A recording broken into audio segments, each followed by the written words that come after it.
एखाद्या गरीबाच्या पोराचं जमलं ना, आदिवासी भाऊ बटान बटान असतील बिचारा, काय त्यासले द्वेष नाही, कोणा राग नाही, काही रुसवा नाही. आणि तुमले बी सांगत बहिणीवन, आदिवासी बाईस मा असा देखील का तुम्ही एखादी बहीण नवर देऊन माय ऋषीशने उभी शे बोल लगीन मा देखील शे का? अजिबात नाही, लगीन मा सुद्धा नाही. नाही ते आतून बाई उनी तिला माहीत नाही म्हण सासू कोणती जेठ आणि कोणती, असं गोय मग करीन उभ्या राहतीच्या बाया. पाय पडता पडता एखादी बाईन मागे राही गे, पाय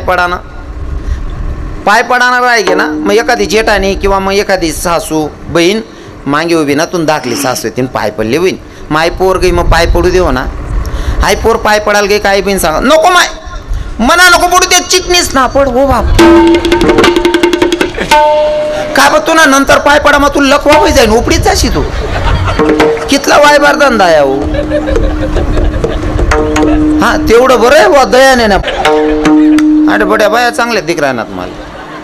मी आटे ना काही सांगावले बहिणी म्हण, कारण आखी 95% रक्कम आट केली म्हणे.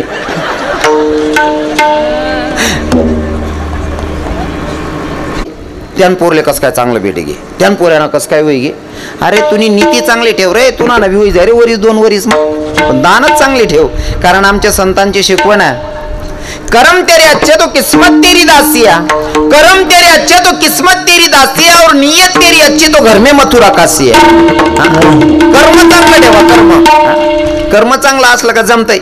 जर एखादी बाई अशी चहा ना तू फिरावंच होई ना, एखादी बहीण जर मागे राही गे ना, ती पिले तीस एखादी आगावरास ना, नको माय माल नको किसले पाच, मी घर गण पिराच्या तू गण चहा पेस बहीण घर, तू चहा गाई डोकं दोस पण मान पान मा पिले ना कब्बर. कितला वाय धंदा याव हाय ते सांगा ना, ते गरज नाही दयाने ना बाईसली बा. हा पण मग आता मी बिवार लई येले सांगे पैरी निघणं पडी माले, आको कत लई लई फिरू त्याले सरावणं पडी ना. विठ्ठल विठ्ठल हाय यास ना इशारा दे ना. तुमले बी सांगत जास्त मान सन्मान्यापेक्षा ठेवा मग जगता येत नाही. काही काही लोक असले लग्न चालस, काही काही जवई पंगत चालस आणि पंगत ना आजूबाजू गरगरात फिरतस. सासरा विचारस का हो जेवाय बापू तुम्ही जेवणात नाही, मला कोणी विचारलंच नाही. का बा तुला पुटीन पाटा बांधाय घ्या या लोक्या काय राहणार, तू चेंद्राय बोक्या बोक्या वातडा वय जाशी तू का रे ओ करतदार ना. लोक्या काय राहणार तू बी काय लिहो ना, पण नुसता मान सन्मान ना बोक्या राहतस काही काही. अरे मागितल्याच्या नंतर मान सन्मान नाही भेटत, तुमची वर्तणूक ठरवतो महाराज तुमचा मान सन्मान. हो काही काही जवळ असं आहेत ना, साला ना लग्नात मग बघूनच होता धोतच बिचारा, तरी सासरा सांगस मना जवळ सारखा जवळ नाही. हा या माल कोणी विचारलं नाही वाला सासू सासरा रावण्या करी करी जे वाढतात, पण मनमा इज्जत नाही राहते असण्याबद्दल. म्हणून नम्रता शिकली पाहिजे महाराज काही काही आदिवासी लोकांकडनं. हो इतकी नम्रता ना महाराज. माझ्या शबरी आईचं चरित्र आई सांगायला मला आवडतं. भिल्ल समाजाची शबरी, शबरराजाची मुलगी, शबरराजाची मुलगी शबरी होती. लहानपणी लग्न ठरलं, बापाला विचारलं बाबा लग्न ठरलंय पण पंगत कसली द्यायची. जनावर बांधलेली, बकरं बांधलेली होती. बापाला सांगितलं बाबा हे बकरे कशासाठी बांधलेत बेटा, तू लग्न करायचं तर लग्नाची पंगत द्यायची. बाबा जर मला लग्न करायचं असेल तर एवढे जनावर मरणार आहेत. म्हणले हो बाई लहानपणी घराचा त्याग केला, जर एवढे जनावर मरत असतील मला लग्नच करायचं नाही म्हणते. कोण कोण बहिणीवन शबरी. शबरी जातनी कोण होती, भिल्ल समाजाची शबरी. पण ती बिलिनले समजणं मी जातपात मला अजिबात चालत नाही, पण तुम्हाला परिचयसाठी सांगणं पड ना. मी फक्त माणूस आणि बाई याच जाती माणस, आणि ते पण माडकरी होय ना ते मना जात ना म्हणस. हा तुमले विचारस भिल्ल समाजनी बाई, पण तिले वाटणं जनावरे मराल नाही पाहिजे, म्हणजे जातनी बिलिनले समजणं मटन मासा खाओ नाही असं. कोणले समजणं बहिणीवन हो ताई सोन, मटन मासा खाओ नाही कोणले समजणं. अशा शांत कशा वेगळ्यात बहिणी सोन. हा मटन मासा खाओ नाही कोणले समजणं बिलिनले, आणि तुम्ही स्वतःला चांगली जात ना म्हणणारा सांगतो मालकाने ठेसा मा काड्या टाकास वय ठेसा सवाद देत नाही साला, तू फाशी लिहिन मर जा रे ओ करंटा ओ बोरा पांढरा. तुल ठेसा मा काड्या टाकास वय ठेसा सवाद देत नाही, तू भूल गेल वावरले. कितला बाणार धंदा आहे हा. भिल्ल समाजाची शबरी महाराज, जर एवढे जनावर मरत असतील मला लग्नच करायचं नाही. हा त्याग आहे महाराज. हो गुरुजींची सेवेत लागली, अरण्यात जाऊन राहायला लागली. प्रसंग असा आला गुरुजींनाही जायचंय, आता जगाचा शेवटचा निरोप घ्यायचा आहे. शबरीला सांगितलं बेटा अब मुझे जाना पडेगा शबरी. गुरुजी कहा जा रहे हो बेटा? भगवान का बुलावा आ गया है, मुझे निकलना पडेगा. शबरीनं सांगितलं गुरुजी तुमच्या विश्वासावर तुमच्या भरोशावर एवढ्या अरण्यात राहत होती आणि तुम्ही मला सोडून जायचं म्हणल्यावर मी कोणाच्या भरोशावर कोणाच्या विश्वासावर इथं राहायचं. गुरुजींनी सांगितलं बेटा काळजी करू नको, इथं कोणी परपुरुष येणार नाही. जो पण येईल तो जगाचा मालक तुला भेटायला इथं येणार आहे, ब्रह्मांडाचा धनी तुला भेटायला येणार आहे. शबरी आई वाट बघत होती, 82 वर्षाची होईपर्यंत वाट बघत होती प्रभूची. आणि 14 वर्षाच्या वनवासाला जाताना जेव्हा सीतामय्याचं हरण केलं रावणानं, एके ठिकाणी प्रसंग असा आला की प्रभू रामचंद्र लखनजीला सांगायला लागले भैया लखन चल अपनी माँ को मिलने जाना है भैया. लखनजी सांगता भैया बड़े भैया हम अपनी माँ को 14 साल तक नहीं मिल सकते. प्रभू सांगायला लागले अरे 14 वर्ष वाट बघणारी मायची गोष्ट करत नाही रे, जी 82 वर्षाची होईपर्यंत वाट बघते त्या मायची गोष्ट करायलो म्हणलेले का. दोघं बंधू निघाल्याच्या नंतर शबरीच्या कुटियाच्या समोर आहे. शबरीचं चालू होतं वाट बघणं. हे राम आएंगे तो अंगना सजाऊंगी, मेरी झोपड़ी के बाग खुल जाएंगे, राम आएंगे.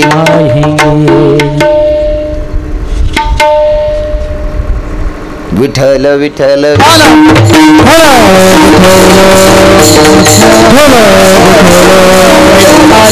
जब मेरी राम जी का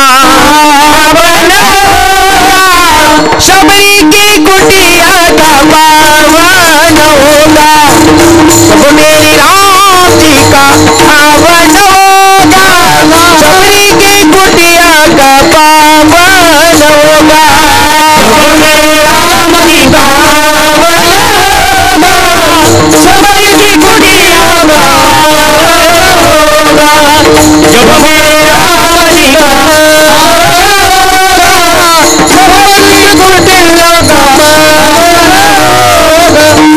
आएंगे रघुराई उनको आसन अपने हाथों से खिलाऊंगी, आएंगे साथ साथ लखन जी का दर्शन शबरी की कुटिया का पावन होगा, जब मेरी राम जी जब मेरे राम जी का शबरी की कुटिया का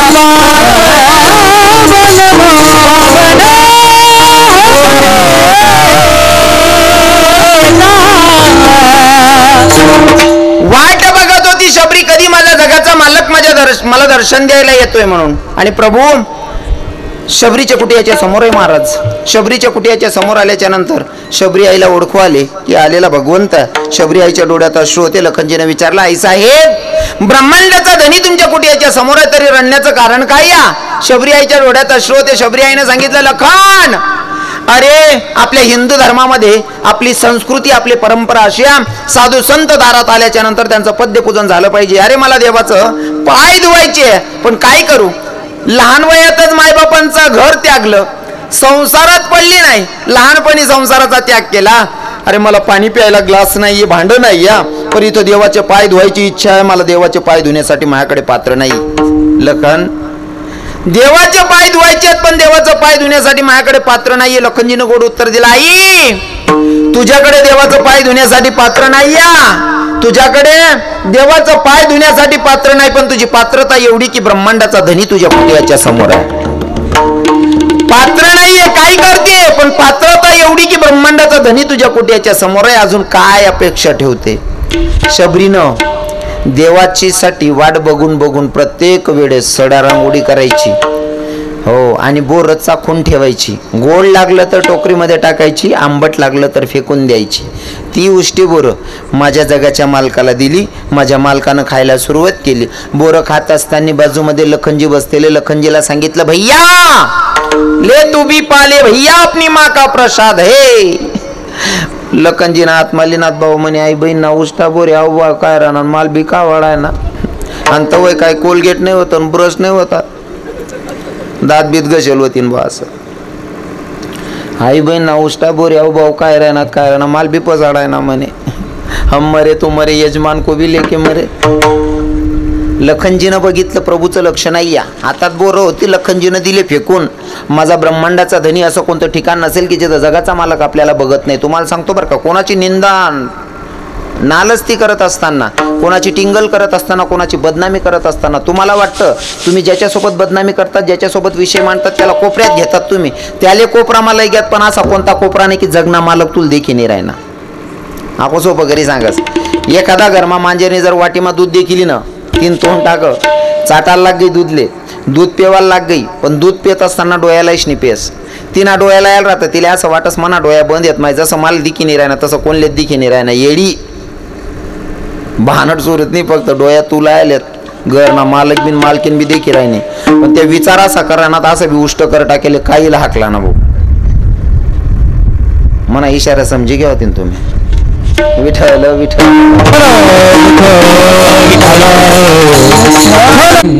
शबरीची उष्टी बोरं खाल्ली, लखनजीनं खाल्ली नाही बोरं, फेकून दिली. माझ्या जगाच्या मालकानं खेळ रचला. महाराज जेव्हा रावणासोबत युद्ध चालू असताना इंद्रजीत सोबत लखनजी युद्ध करत होते. लखनजी मूर्छा येऊन पडले, बेशुद्ध अवस्थेत पडलेले होते.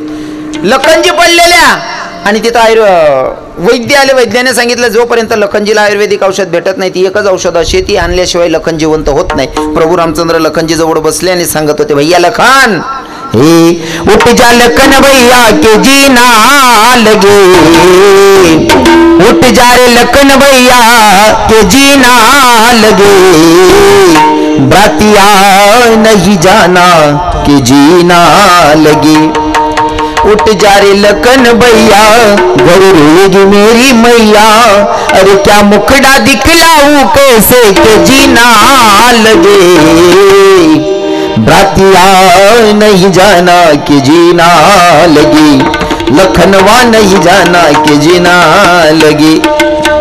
प्रभू रामचंद्र जवळ बसलेले वैद्यानं सांगितलं आयुर्वेदिक आणल्याशिवाय लखनजी जिवंत होत नाही. मग आयुर्वेदिक आणणारे तुम्हाला माहिती आहे हनुमंतरायानं द्रोणागिरी पर्वतच उचलून आणलेला. त्या पर्वतावर जे लखनजीनं बोर खाल्ली नाही, शबरीचे फेकून दिलेली त्या बोराची वंशी आणि ती बरोबर माझ्या जगाच्या मालकानं स्वतःच्या भावाला खाऊ घातली. महाराज भक्ताच्या साठी भावाचा अपमान केलेला परवडेल, पण माझ्या भक्ताचा अपमान नाही सहन करणार. या भावाला किंमत देणारा माझा ब्रह्मांडाचा धनी आहे.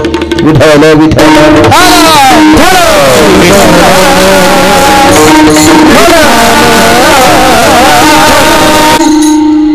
अजून सांगायला आवडेल, सुरुवात आहे अजून. पहिला भक्त भिल्ल समाजाची शबरी. दुसरा महार समाजामध्ये एक संत जन्माला आले, त्यांचं नाव काय? बोलू नका, बोल नका रे. महार समाजामध्ये एक संत जन्माला आले, त्यांचं नाव काय? काय नाव होतं बहिणीचं? पुन्हा गावमा सप्ताह वसवे ना, वस ना. मग कीर्तनकार सांगित जातच ना, संतच ना नावे. काय नाव होतं? मार समाजामध्ये एक संत जन्माला आले, त्यांचं नाव काय? महिला मातांना सांगतो, माझ्या कीर्तनातून या प्रश्नाचं जो उत्तर देईल त्याला आजची दक्षिणा पूर्ण देऊन जाईल. पूर्ण पॉकेट दि असो, पूर्ण पॉकेट, फक्त पॉकेट म्हणा पैसा काढली सो. हा कोण? वा वा, बरोबर बरोबर सांगा, चोखा मार.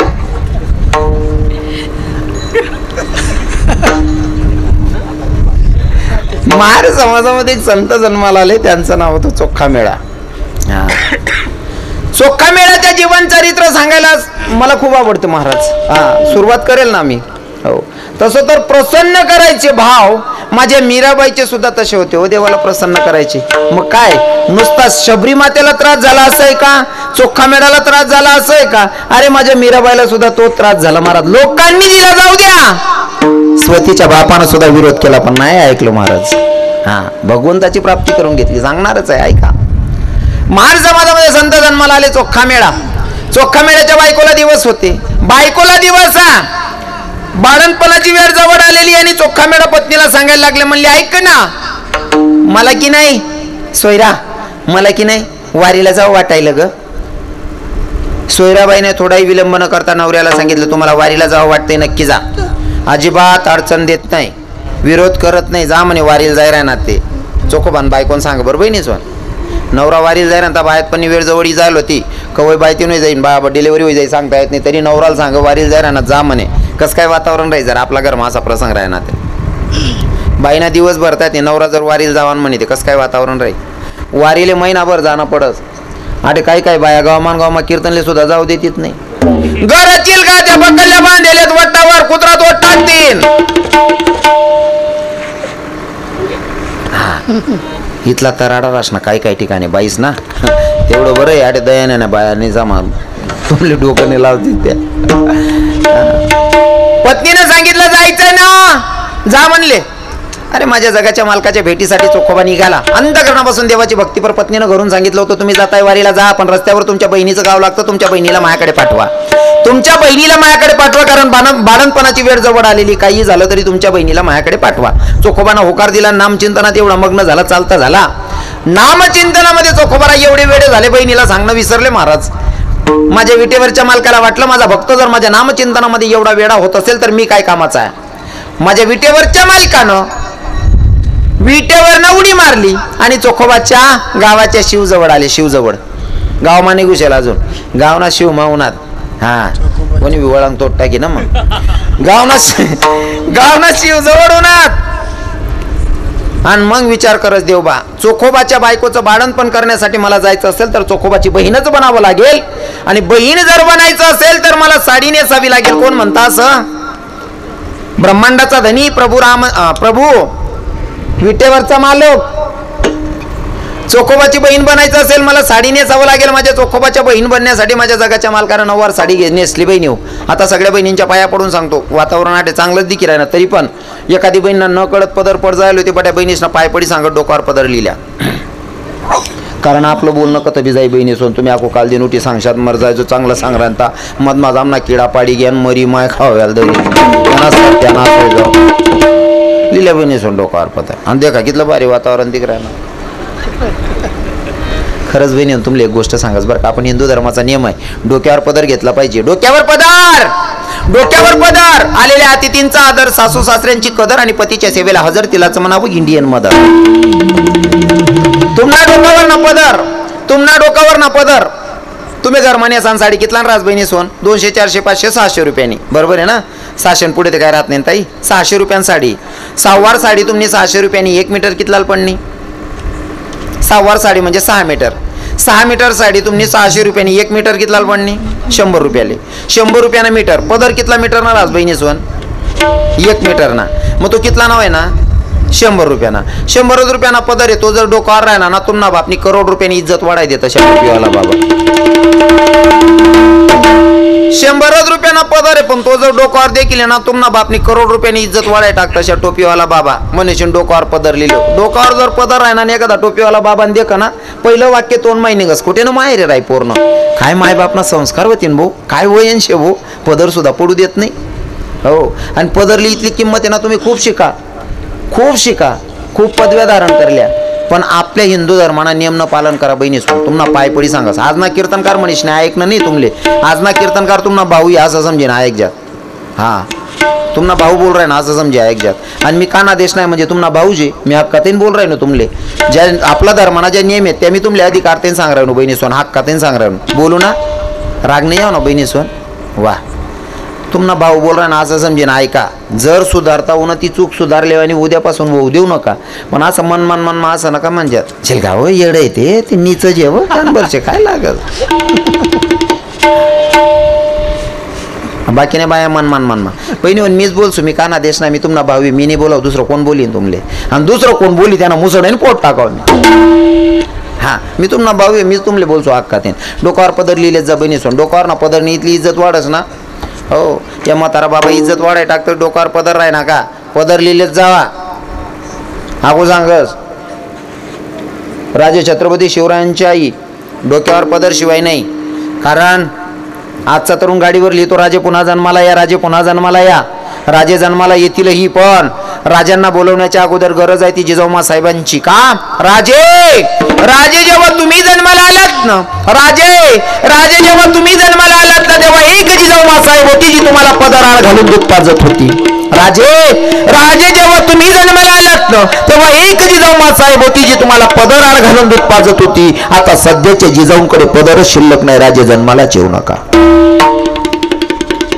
काय राजे छत्रपती शिवरायांची माय पदर घ्यायची.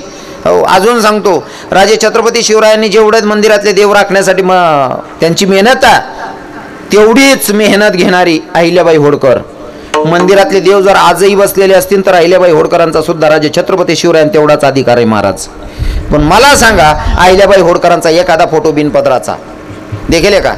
अजिबात नाही. काही बाया म्हणतील महाराज आम्ही राजे छत्रपती शिवरायांनी माय जिजाऊमा साहेब असले देखील नाही, अहिल्याबाई होळकरले देखील नाही. मग त्यासले नाही देखील ते तुम्हाला डोळ्यासमोर आपला कानादेशनी बाई राष्ट्रपती वहिनी, ती बाई नाव काय? प्रतिभाताई पाटील वाताई साहेब. प्रतिभाताई पाटील राष्ट्रपती वैगी, पण ती बाई ना एखादा फोटो देखाड द्या मला बिगर पदरना. कोण होती ती बाई? राष्ट्रपती वैगी, तरी बिगर पदरना एक बी फोटो नाही. राष्ट्रपती वैगी तरी एक बी बिगर पदरना फोटो नाही. हनुमान बहीण बचत गटनी मीटिंगले जासने पोलो तिरपा कोशिलेस येडी बानट सुरत. राष्ट्रपती पदरल्या आणि आई खिचडी वाटणारी बहीण पोलो तिरपा कोची फिर. हो काकू पदरले हो बहीण, आटे राष्ट्रपती पदरल्या. पदराची किंमत आहे बहिणी, राग नाही धरायचा.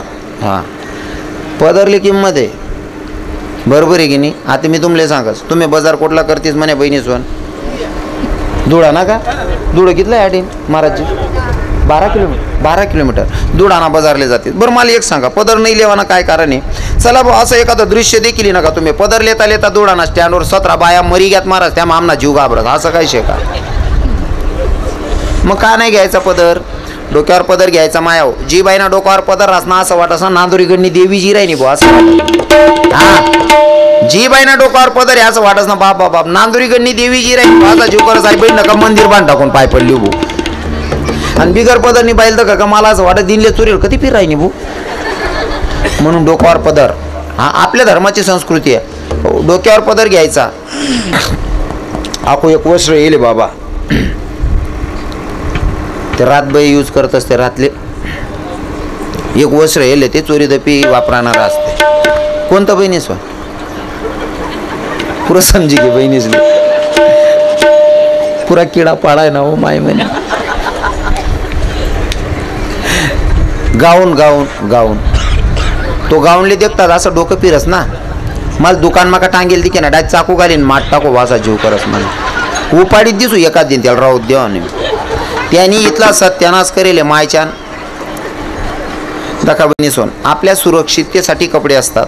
गाऊन घालू नका असं आपलं दुमत नाही. गाऊन सुद्धा वापरा तुम्ही, गाऊन सुद्धा वापरा, पण गाऊन आहो फक्त टाईम पुरता. रातना टाईमले वापरा नाही ना. आपलं जेवण खावं नाही गे गरमाच गाऊन घालल्यावर झोपिल्यावर सकाळी मग उठणूत आंघोळ कर साडी नेसानी मगच बाहेर निघा. सुरक्षिततेसाठी शेणा नेसा ना, त्याला फेकू नका, वापरा, पण आपलं गरमाच. बाकीने बाया गाऊन घालीन बडं गाव फिर येते. का होताय तुमना घर ना खाता घ्या, तुमनं घरनं रांधाय गे का आहे एखादा कच्ची मत ना बहीण मर जाई ना बहीण तुले.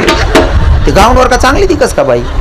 मायन्यान कधी गाऊन घालेल बाई ना, आपण त्या बाजरीवर ना चिडा उडावले लाकडे गाठ देता का? तशा दिसते हो, मजेने दिसते ना. एखादा कच्ची मत ना बहीण मर जाई ना. दका बहिणी सोन राग नका करच्या, तुम्हाला पाय पडत्या. गाऊन पाहून रातलेच दळकाव जाऊन घर मच्छेल काय देत जाऊ त्यातले बलता सत्यानाश करणाला आबू त्या गाऊन. साडी घेतात तुम्ही, साडी लेतीस बहिणी सोन. साडी बघायच्या वेळेस तुम्ही काय देखतास? पहिले साडी ना पदर देखाशिवाय साडी लेतीत नाही. लगीनमा जातीस ना, मजुरी करणारे बायको सुद्धा 2000 साडी नेसस. बरोबर आहे ना बाबा?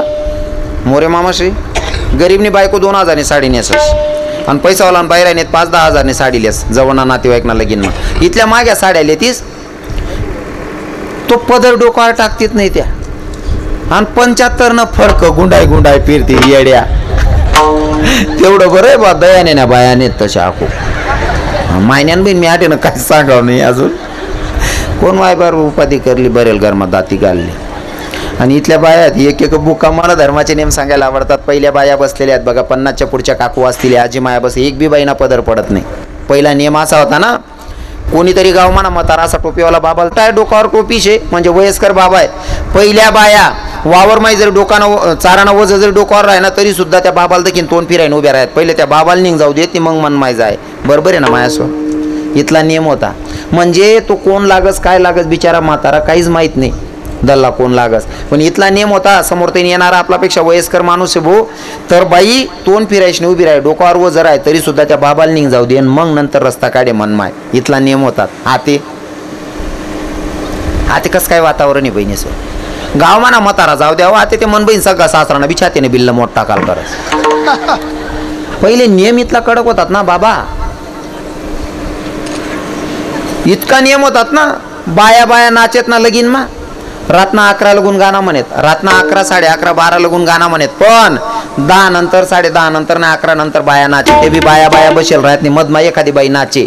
आणि तसा मा एखादा म्हातारा नुसतं खकारी बी दिना ना, खोकली बी पण ना म्हातारा तरी बी नाचणारी बाई गपकन खाली बसे. नाही माय दाजीन त्या जागे शेत जीवाऊन त्या जागे शेत माय अजून खोकलेला आहे ना, लगेच गपकरी बशी जायत. काय मर्यादा होती. हाते हो हाते सुन बाई नाचत नाही, सासरा हो बाई नाही टाकस. हो भाऊ, हो आप्पा, हो काका, तू कडे सत्यानाच करणार लावा रे. वाटुडं झालं महाराज धर्माचं, सत्यानाश करीन ठी दिले बटा. बरं मग आपण या सुनबाईने पदरल्यावर पाहिला अशी अपेक्षा ठिराय नव्हत. फक्त या बहिणीसनी चूक आहे असं नाही बरं. पहिला म्हातारा बी तेवढा समजदार होतात. सुनबाईना समोर सक्की बायकोले सुद्धा बोलायला घाबरेत. जवळ बायको सगळीच राजबुवा, पण सक्की बायकोले सुद्धा बोलायला घाबरेत का. जर म्हणा सुनबाईना समोर बायकोले बोला मग तोल घ्या, मग सुनबाई काय विचार करीन, माय मन सासराला काही सुमाराच नाही, मन सासूर काय बी बोलस म्हणे. बायकोले सुद्धा बोलायला घाबरेत. पहिला सासरा या बसेलेत ना या टोपीवाला बाबा, इथला मर्यादा माझा गेलेत. आता ज्या नवीन सासरा वैरानात ना त्या रिमिक्स सासरा आहेत, रिमिक्स. यासले दखीन काय सुनबाई पदरली. सुनबाई गरमा कामावरच नाही, आव भाऊ इथलची चड्डी घालीन फिर. हो आप्पा तो चड्डीनं माप तरी वाढाव रे. हो काका आई इथलची चड्डी घालत. आणि ती बहीण कसाल पदरली रे काका तुला दकीच नाही. अरे निदान चड्डीनं माप तरी वाढाव रे, गुरगाज ना खाले तरी जाऊ दे तिले. इथलची चड्डी घालीन बट जाऊ मराल पदरली बाणर सुरूत ना. नियम आहेत आपल्या धर्माचे आणि ते नियमाचं पालन झालं पाहिजे. महाराजला नियम होतात, नवरा येवन पहिले बाया रांधी ठियत. जर वावरमा मारी बी बट ना नवरा या बसेलेत म्हणे जुन्या माया दिसले विचारा, ज्या 50, 60, 70 मावशा बसेले तिसले विचारा. नवराने बायकोनी जरी भांडण होई गे वावरमा, नवरा जर 2 कानमा दिए ना तरी सुद्धा घर येतात तराडा राहशील गाव माय आको रांधेल नाही दिकाव, आको 2-3 कानमा दिदीन मारान दाग रांधी ठेवणं. आको तो भाऊन जेवण ना पहिलेच खाटगादी बी टाकी ठेवणं. आको खाटगादी टाकेल नाही राव, आको आणेन माय. इथला तराडा होता पहिल्या बाईसले मार खायलवर सुद्धा. आते इथलं परिवर्तन होय झाले. मन बहीण हारतालिका ना उपास धरलेच गलीमा चहा पेत पिरसने आव भाऊ पोरेसले झोका दियस तुनियांना बाणट सुरूत ना. हो भूल गेल वावर. कितला नियम न उल्लंघन कर टाका. इथला नियम होता पहिला लोकेस ना. हाती इथला बाणट होई घ्यात लोके घरमा माय बाप राहता ना बायको सांग आती तुम डोकाल तेल लाई देऊ ना बाणट सुरू बाणट सुरू. काय वाय धंदा तरी लेबू. पत्नी आपली अर्धांगिनी तिच्या सुखदुःखात नक्कीच सामील झालं पाहिजे. तिला त्रास आहे ना तुम्ही तिच्या पायाला तेल लावून द्या, ती सुखदुःखात मी साथ देईन. पण मर्यादा आहे, मर्यादेचं उल्लंघन करून वागू नका. म्हणजे धर्माचं नियमाचं उल्लंघन करू नका. विठ्ठल विठ्ठल माझ्या चोखोबाच्या पत्नीचं बाळणपण करण्यासाठी माझा जगाचा मालक ब्रह्मांडाचा धनी महाराज नववार साडी नेसला, डोक्यावर पदरा आणि गावात प्रवेश करायचा माझ्या जगाच्या मालकाला. दर्जात आला आणि प्रत्येक गावले दर्जामा येवानंतर माझा जगाच्या मालकानं दर्जामा येताच म्हणा जगना मालकने पाय मारत. कितला बी श्रीमंतनी अंडेर होईन तरी मायर मायनी आहे ना बापनी कितला बी मागडा चप्पल ली देल होतीन, पण दर्जामा घुसान टाइमले पायमाना चप्पल हात मारलेत पहिले सुन बाया. खरंय ना माडी. पहिल्या बाया दर्जामा घुसान पहिले जो घुसतात जाऊ द्या, दर्जा येताच पहिले पायमाना चप्पल हात मान मग गावमा प्रवेश राय. आता चप्पल घालाशिवाय रांधतीत नाही बिचाऱ्या बहिणी. हा सुशिक्षित होई घ्या ते. हो माझ्या जगाच्या मालकानं नववार साडी परिधान केली. पायातली चप्पल हातात घेतली, गावात प्रवेश आहे. चोकोबाच्या दारात गेले, दारात गेल्याच्या नंतर दरवाजावर थाप टाकली. चोकोबाची बहिणीला झाला चोकोबाची बहिणीला झाला चोकोबाची बहिणीला झाला चोकोबाची बहिणीला झाला चोकोबाची बहीण चोकोबाची बहीण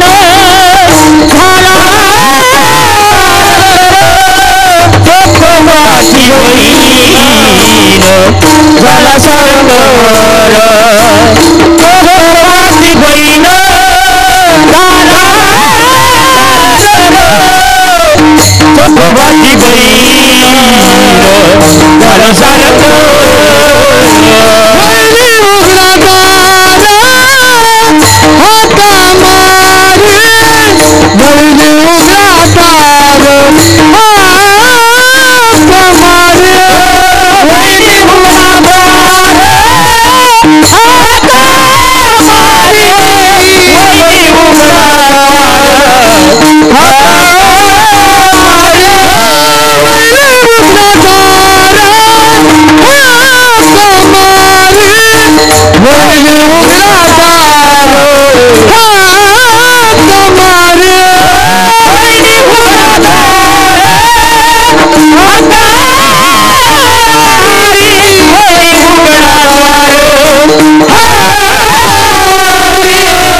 चोकोबाची बहीण झाला चोकोबाची बहिणीला झाला चोकोबाची बहिणीला झाला